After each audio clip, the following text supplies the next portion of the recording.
बेटा next heading है हमारी चाल। चाल बराबर होता है दूरी बटे समय, और इंग्लिश में से कहते बेटा स्पीड इक्वल टू होता है बेटा डिस्टेंस अपॉन टाइम।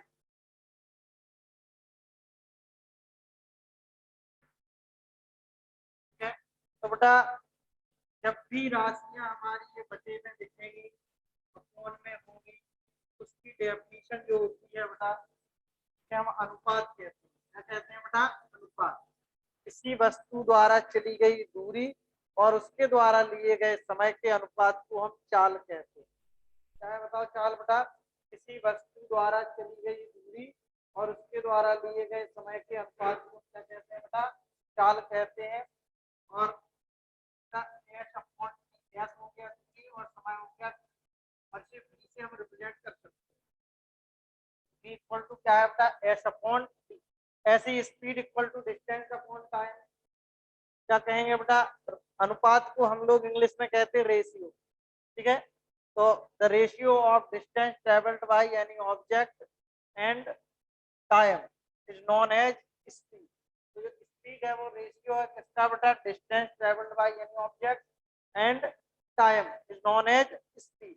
तो बेटा इंग्लिश में कहते हैं रेशियो, और दोनों जो हमारी क्वांटिटी आ रही हैं उनके बीच में एंड लगा देते हैं और क्या कर देते हैं बेटा?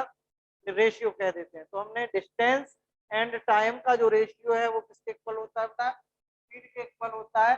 बी से रिप्रेजेंट करते हैं, equal to S upon T. S को रिप्रेजेंट कर सकते हैं डिस्टेंस को और टाइम को टी से। तो इस प्रकार से बी इक्वल टू होगा एस अपॉन टी।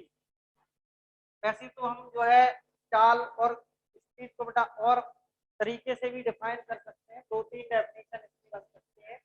ठीक है, तो एक हमने डेफिनेशन आपको बता दी, और दूसरी डेफिनेशन ये है कि एकांक समय में चली गई दूरी को, एकांक समय यानी कि हम समय को एक रखते हैं। क्या रखते हैं बेटा? तो टाइम है उसे क्या रखते हैं बेटा? अगर हम एक रख दें, एक बना दें, तो जो चाल हो जाएगी वो किसके इक्वल हो जाएगी बेटा? दूरी के। हम लोग कहते हैं एकांक समय में चली गई दूरी को हम क्या कहते हैं बेटा? चाल कहते हैं। तो दूसरी तरह से हम ऐसे भी डिफाइन कर सकते हैं, ऐसे ऐसे स्पीड होगी। ठीक है, तो हम क्या कहेंगे? Distance travel in unit time is known as speed. ठीक है, यूनिट टाइम में, यूनिट टाइम हो गया एक एक सेकंड। तो यूनिट टाइम में जो डिस्टेंस ट्रेवल की गई उसे हम क्या कहते हैं बेटा? स्पीड कहते हैं। तो ये हमारी किसकी डेफिनेशन है बेटा? स्पीड की डेफिनेशन है। फॉर्मूला है v equal to S upon T. अब बेटा एक होती है एक समान चाल और एक होती है असमान चाल। तो जैसे एक समान गति असमान गति पड़ी, वैसे ही हमारी बेटा एक समान चाल।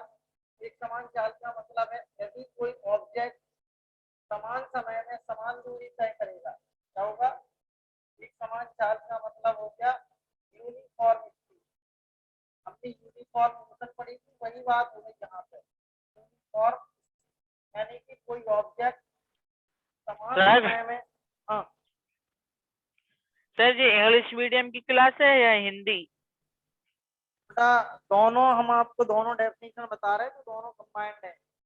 आपको क्या परेशानी, आप अपनी यस। परेशानी बताइए। हाँ जी, नो सर, बस थोड़ा सा समझ नहीं आ रहा था। हम बताओ कहाँ परेशानी है, बोलिए कौन से मीडियम से हैं और आप? सर वो जो अभी आपने जो समझाया, जो समझा रहे हैं हाँ, ना आप, स्पीड, वो थोड़ा समझ नहीं आ रहा। क्या समझ नहीं आया? स्पीड का। हिंदी का? नहीं, हाँ हिंदी वाला और स्पीड। हाँ बेटा, तो जो हिंदी में देखिए, अगर जो राशि अगर बटे में आ रही है तो उसमें आपको अनुपात बोलना होता है। तो आप पढ़ेंगे ये क्या है? दूरी। हम कहेंगे किसी वस्तु द्वारा चली गई दूरी और उसके द्वारा लिए गए समय, समय बटे में है तो उसे बाद में बोलेंगे, बीच में और लगाएंगे। किसी वस्तु द्वारा चली गई दूरी और उसके द्वारा लिए गए समय के अनुपात को हम क्या कहते हैं बेटा? चाल कहते हैं। ठीक है, इसे बी से रिप्रेजेंट करते हैं। फॉर्मूला है v equal to S upon T. अब आगे समझ में कोई दिक्कत है बताओ? No sir. ठीक है, अब बेटा एक समान चाल या यूनिफॉर्म स्पीड कहते हैं इसे। तो एक समान चाल है बेटा, अगर कोई ऑब्जेक्ट समान समय में, तो बेटा समान समय में समान दूरी तय करती है, अगर कोई ऑब्जेक्ट समान समय में समान दूरी तय करती है उसे हम कहते हैं बेटा क्या, एक समान चाल, uniform speed. If any object travelled same distance in same time, same distance same time में अगर कोई ऑब्जेक्ट क्या करता है बेटा, ट्रेवल करता है, तो उसकी स्पीड को हम क्या कहेंगे, यूनिफॉर्म स्पीड। अगली बात समझ में कि यदि वस्तु समान समय में समान दूरी तय करे, यानी कि हम कहें पहले 1 घंटे में वस्तु ने 50 किलोमीटर दूरी तय की, दूसरे 2 घंटे हो गए तो उसने 100 किलोमीटर तय कर ली, तीसरे घंटे में कितनी हो गई बेटा, 150 हो गई, चौथे घंटे में कितनी हो गई बेटा, 200 हो गई। इसका मतलब हर 1 घंटे में वो कितना बढ़ रहा है, 50, हर 1 घंटे में 50, हर 1 घंटे में 50, यानी 1 घंटे में 50 किलोमीटर दूरी तय कर रही है वस्तु। तो समान समय हो गया 1-1 घंटे का, और दूरी भी बेटा क्या हो गई, 50-50 किलोमीटर सेम हो गई। तो इसकी हम स्पीड को क्या कहेंगे बेटा, यूनिफॉर्म स्पीड कहेंगे, यूनिफॉर्म क्या होगा, एक समान चाल कहेंगे। आगे समझ, अब है बेटा असमान चाल।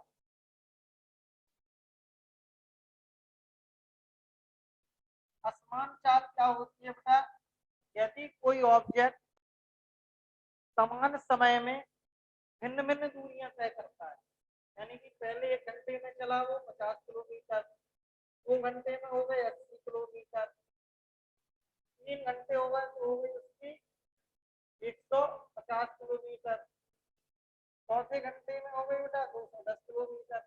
तो ये क्या हो गया बेटा, पहले घंटे में चला ये कितना, 30 किलोमीटर, अगले घंटे में चला कितना, 70 किलोमीटर, और अगले घंटे में कितना चला बेटा, 60 किलोमीटर। तो हर 1 घंटे में डिस्टेंस क्या हो गई बेटा, अलग अलग हो गई, भिन्न भिन्न हो गई। तो इस प्रकार से इसकी जो चाल है असमान चाल, वो क्या है अपना, असमान चाल। तो कहते हैं हम इसमें non uniform motion, if any object travelled different distance in same time interval, same time interval में अगर डिफरेंट डिस्टेंस क्या करता है, ये ट्रैवल करता है, तो उसे हम क्या कहेंगे बेटा, असमान चाल। अगली बात समझ में, किसी को परेशानी इसमें एक समान चाल और असमान चाल में, अगर परेशानी है तो बोलो बेटा, नहीं तो नेक्स्ट हेडिंग करें। नेक्स्ट हेडिंग है बेटा औसत चाल। नेक्स्ट हेडिंग क्या है, औसत चाल। ये हमने चाल पढ़ी, अब है बेटा औसत चाल।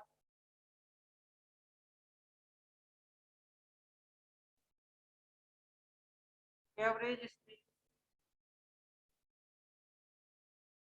एवरेज स्पीड क्या होगी बेटा, थोड़ा सा फॉर्मूला चेंज होगा, इसमें आ जाएगा कुल दूरी बटे कुल समय आएगा, औसत चाल बराबर होगा कुल दूरी बटे कुल समय।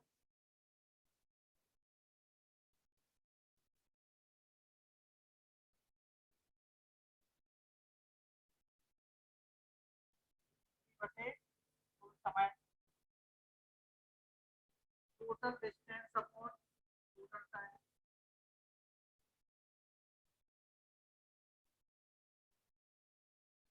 डेफिनेशन अभी हमने बताई थी, तरीका क्या है बेटा डेफिनेशन बनाने का, किसी वस्तु द्वारा चली गई कुल दूरी पर का पर टर्म बोल दिया, फिर और लगाएंगे, और कुल समय नीचे का भी बोल दिया, के अनुपात को क्या कहते हैं बेटा, हम औसत चाल। किसी वस्तु द्वारा चली गई कुल दूरी और उसके द्वारा लिए गए कुल समय के अनुपात को हम क्या कहते हैं बेटा, औसत चाल कहते हैं। ठीक है, क्या है औसत चाल बोलो, किसी वस्तु द्वारा चली गई कुल दूरी और उसके द्वारा लिए गए कुल समय को हम क्या कहते हैं, औसत चाल, एवरेज स्पीड कहते हैं बेटा। इसमें हम बार लगा देते हैं ऊपर, बराबर है अपॉन, क्या लगा देते हैं बेटा, बार लगा के प्रदर्शित करते हैं औसत चाल को। तो इसकी भी क्या होगी बेटा डेफिनेशन, द रेशियो, इंग्लिश में क्या बोलते हैं बेटा अनुपात को, ratio, the ratio distance travelled by the total distance travelled by any object and total time is known as average speed. Average speed क्या हो गई बेटा, the ratio of total distance travelled by any object and total time is known as average speed. और इसे भी किससे represent कर रहे हैं बेटा, वी बार से रिप्रेजेंट करते हैं। वी बार इक्वल टू क्या हो जाएगा बेटा, S/T। तो ये हमारा क्या हो गया, औसत चाल का फॉर्मूला हो गया। ये किसका बेटा फॉर्मूला था, चाल का फॉर्मूला था। क्लियर है, कहीं कोई परेशानी है तो बोलिए जल्दी बेटा।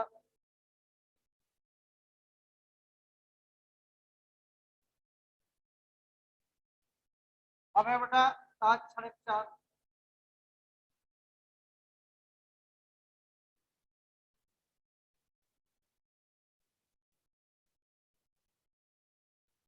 बेटा किसी निश्चित क्षण पर, किसी निश्चित क्षण पर, किसी निश्चित समय पर वस्तु की चाल को हम क्या कहते हैं बेटा, तात्क्षणिक चाल कहते हैं।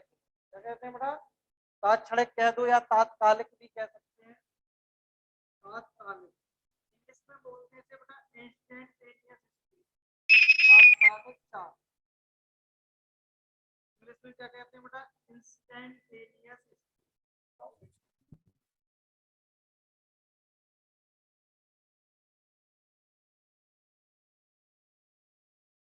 ठीक है, तात्क्षणिक चाल या तात्कालिक चाल क्या होती है बेटा, किसी निश्चित समय पर, किसी निश्चित क्षण पर वस्तु की जो चाल होती है, उसी को हम क्या कहते हैं बेटा, तात्क्षणिक चाल कहते हैं।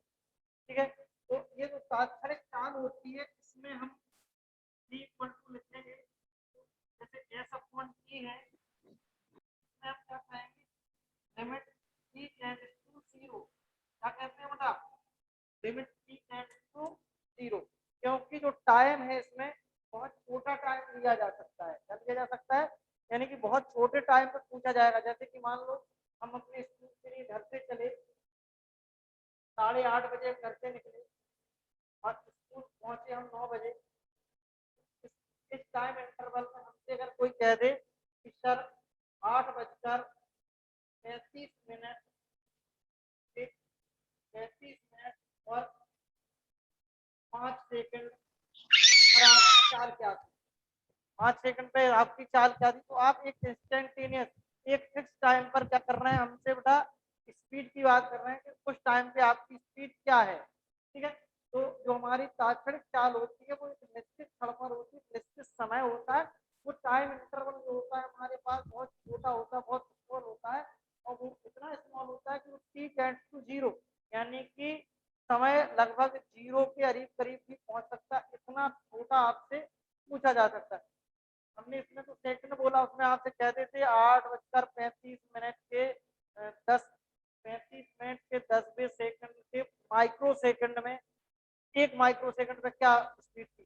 तो आप बहुत छोटे समय में, माइक्रो का मतलब 0.0000001, यानी कि कितना सेकंड पे जो है आपकी स्पीड क्या थी। तो बहुत छोटे समय पर भी इसकी स्पीड को पूछा जा सकता है। क्लियर है, तो ये हमारी होती है तात्क्षणिक चाल।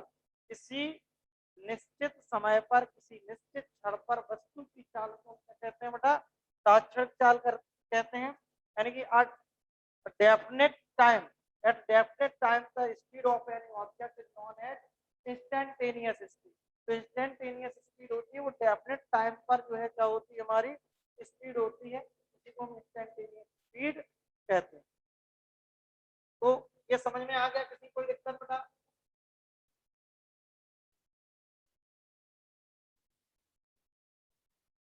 अब देखिए, जैसे अभी हमने पढ़ा चाल, वैसे ही हमारा क्या होता है बेटा, वेग। क्या होता है, वेग। सेम तरह से बेटा दोनों डेफिनेशन है। वेग बराबर क्या होता है, विस्थापन बटे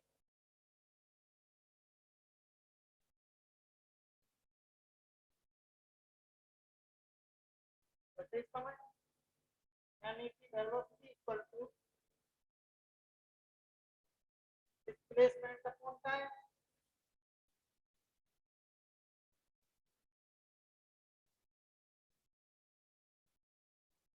डेफिनेशन वही होगी बेटा, कौन में आ गए। हम क्या कहेंगे, किसी वस्तु द्वारा उत्पन्न विस्थापन और उसके द्वारा लिए गए समय के अनुपात को हम क्या कहते हैं बेटा, वेग कहते हैं। क्या है वेग, बताइए। किसी वस्तु द्वारा उत्पन्न विस्थापन और उसके द्वारा लिए गए समय के अनुपात को, अनुपात बोलना है फोन में, वस्तु द्वारा उत्पन्न विस्थापन उसके द्वारा लिए गए समय के अनुपात को हम क्या कहते हैं बेटा, वेग कहते हैं। ठीक है, इंग्लिश में क्या कहेंगे, displacement produced bye the ratio of displacement produced by any object and time is known as velocity. तो वेलोसिटी की डेफिनेशन क्या हो जाएगी? उनका रेशियो है किसका? डिस्प्लेसमेंट और टाइम का। फिर डिस्प्लेसमेंट प्रोड्यूस होगा किसी न किसी ऑब्जेक्ट से, और जो है क्या हो जाएगा उनका टाइम। टाइम में जो है क्या हो जाएगा? टाइम टेकिंग जो भी है डिस्प्लेसमेंट में, उन दोनों का जो रेशियो है वो क्या है? हमारा वेलोसिटी। और वेलोसिटी को वी से रिप्रेजेंट करते हैं, डिस्प्लेसमेंट को डेल्टा एस से, टाइम हम डेल्टा टी ले लेते हैं। इक्वल टू फॉर्मूला होता है delta S upon delta T. ठीक है, ये तो वेग हो गया। उसी प्रकार बेटा औसत वेग क्या है? औसत वेग यानी एवरेज वेलोसिटी। एवरेज वेलोसिटी क्या होती है? जो हो जाएगा टोटल डिस्प्लेसमेंट, टोटल डिस्प्लेसमेंट, और क्या है बेटा? Total time, total displacement upon total time. ठीक है, तो ये हो गया एवरेज वेलोसिटी। एवरेज वेलोसिटी को किससे लिखेंगे बेटा? बार लगा देंगे, हो जाएगा delta S upon delta T.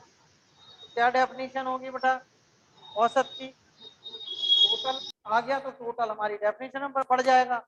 हम लोग क्या कहेंगे बेटा? The ratio of total displacement produced by any object and total time is known as average velocity.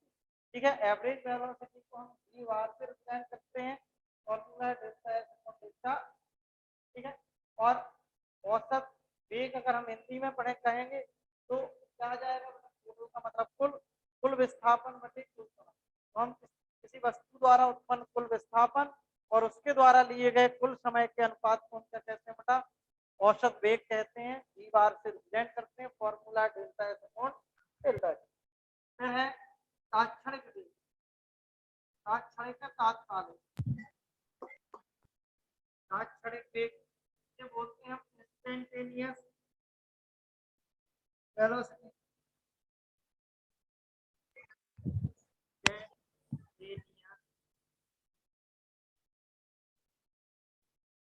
Velocity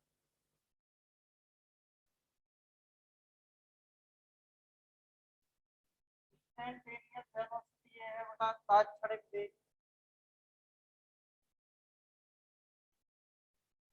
instantaneous velocity वही किसी निश्चित क्षण पर किसी निश्चित समय पर वस्तु के वेग को हम क्या कहते हैं? तात्क्षणिक वेग कहते हैं। किसी निश्चित क्षण पर किसी निश्चित समय पर वस्तु के वेग को क्या कहते हैं बेटा?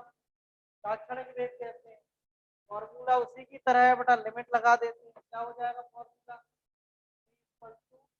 Limit delta T tends to 0 और डेल्टा एस अपॉन डेल्टा, ये हमारा क्या हो जाएगा बेटा? फॉर्मूला हो जाएगा delta S upon delta. Clear है? ये हो गया बेटा हमारा औसत वेग।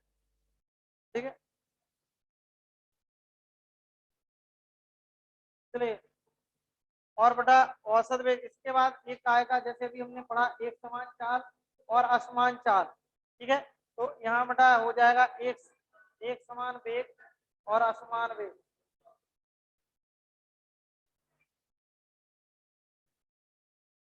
एक समान वेग और असमान वेग।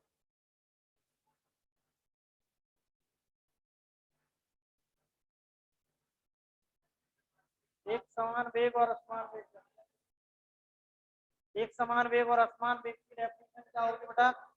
यदि कोई वस्तु समान समय में समान विस्थापन उत्पन्न करती है। एंड कर दो, हमारी भी मीटिंग इससे अच्छा है।